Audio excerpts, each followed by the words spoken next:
Hey, this is Notser, and this is the Tier 7 Pan-Asian Destroyer, Gadjah Mada. We are on the map Loop. For my modules, I have main armament protection, improved gun accuracy, improved crit protection on propulsion, improved acceleration, and for my commander, preventative maintenance, last stand. Now some of you might be saying, boy, that commander's awful. Yeah, I just applied him, 25 doubloon, got myself preventative maintenance and last stand loaded up, and this is a stock ship, and it's the worst case scenario. A stock tier 7 in a tier 9 match. And hopefully this will help some people, I don't feel like I have a chance. I hear all the comments in the forums and the Reddits and everything. Oh, you shouldn't do anything. Well, the nice thing about DDs is you don't really need to be bottom or top. You just need to play correctly. And the first thing that I felt like I needed to do is go for the objective, where we had 2 DDs and 1 enemy cruiser. Thankfully, a friendly hits a torpedo. I can't hit my torpedoes on enemy DDs because they're deep water torpedoes. So I send it towards the next best thing, which is the Indianapolis, and I'm firing on them openly. Why am I not going in smoke? The Indianapolis has radar. It would be a waste to go into smoke. Thankfully, he's either distracted by trying to hunt me down, he takes 2 big torpedoes, and he's basically dead. I just need to try and gun him down and finish him off. You'll notice that one of my torpedoes goes underneath harmlessly the enemy Kagero in the background that's sort of painted up like Halloween. And that's the issue with Pan-Asians. Previously, I stated that I felt like a gun build was the superior choice. I still feel that is the superior choice. You're just too situational, and you can't contribute to the capture whenever you use torpedoes that don't do damage to the primary capturer, which is the destroyer. So, friendlies, we were able to take out the Indianapolis, also the enemy Fletcher. I'm going to move back towards the objective and potentially try and capture it. I still have my smoke charges, which are fantastic for the Pan-Asians. 5 charges. That's basically 10 minutes of being unspotted, give or take. That's insane. That's a long time where you can do damage, and most likely the enemy can't see you. And that's again why I feel like the gun system is the right way to go with these guys. So, I'm going to pop my smoke, and I'm going to fire on the enemy. Now, why didn't I go towards the objective? Well, clearly there's someone capturing it, and as long as they're alive, I can't contribute to the capture. So, the next best thing I can do is work them down with my team, as one gun system can do for another. 120mm guns, these British guns, I know they're not on a British ship no longer, but they're British guns. Whenever we think about balance, we need to consider the gun caliber and their origin, and that's how Wargaming designs them. They have the same traits, no matter who they are for. It's still British guns with British ammunition, and the velocity is the same, the range is pretty much the same, the damage output, so it informs how we play. Same as an American destroyer gun 127, German 128s, the Soviet 130, the French 139. These all have very specific identities. And teammates were able to take out the enemy over here, and I'm going to just continue to move forward. My deep water torpedoes are ready to go, which is really nice. I just want to locate a target that I can use them on. Now, I'm really considering firing my gun, even though I'm out in the open. Why would I do that? He's distracted. He can't focus on everything at once.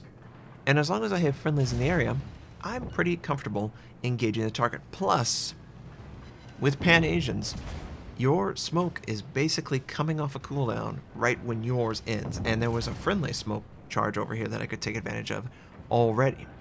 So I switched to AP, go full broad.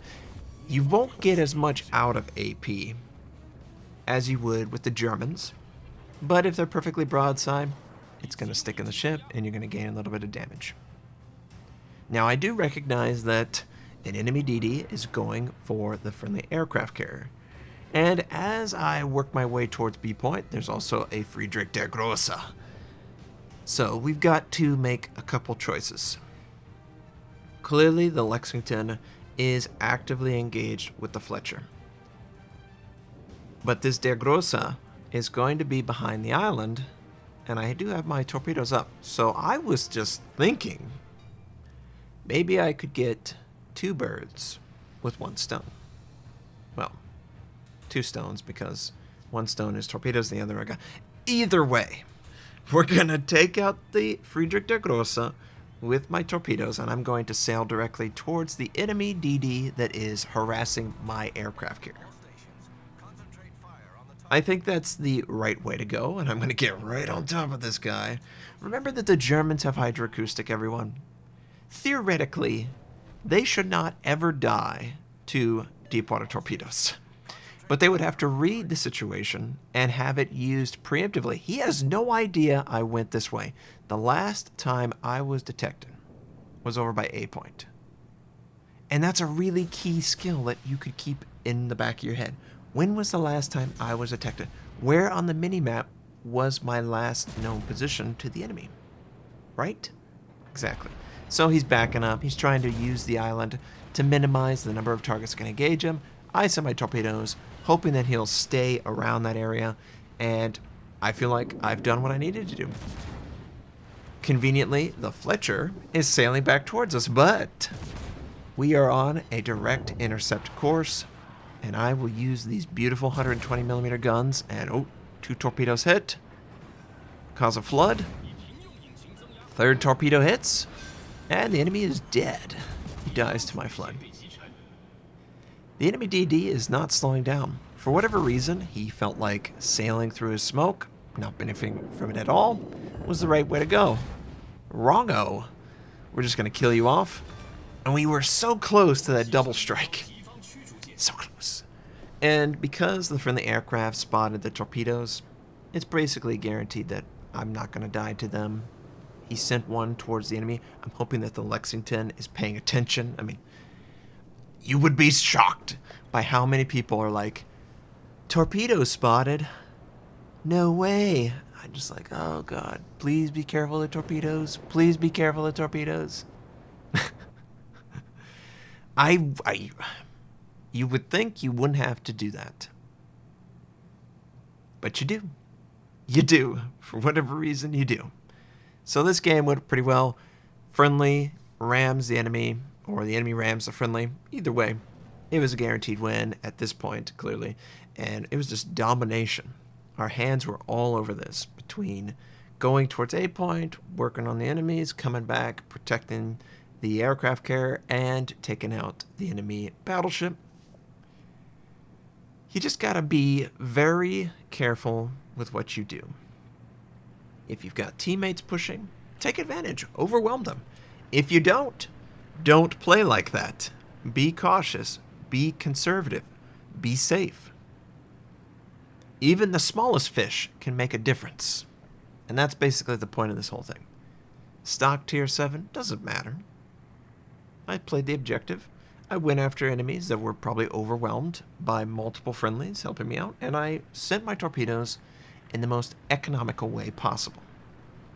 Plus, I benefited from enemies that were overwhelmed, they lost teammates, and it just cascaded out of control. So, I really enjoy this ship. I know there's a lot of people who do. If you don't have this ship, be careful. Guns are great, deep water torpedoes are fantastic, and it will punish you if you underestimate it. So don't underestimate this ship at all.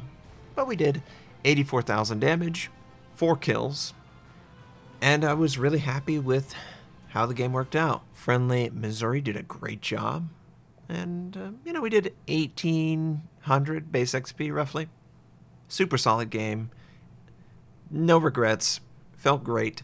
I hope you enjoyed seeing my progression currently in the Pan-Asian DD line. Hope you have a wonderful day, and I'll catch you next time.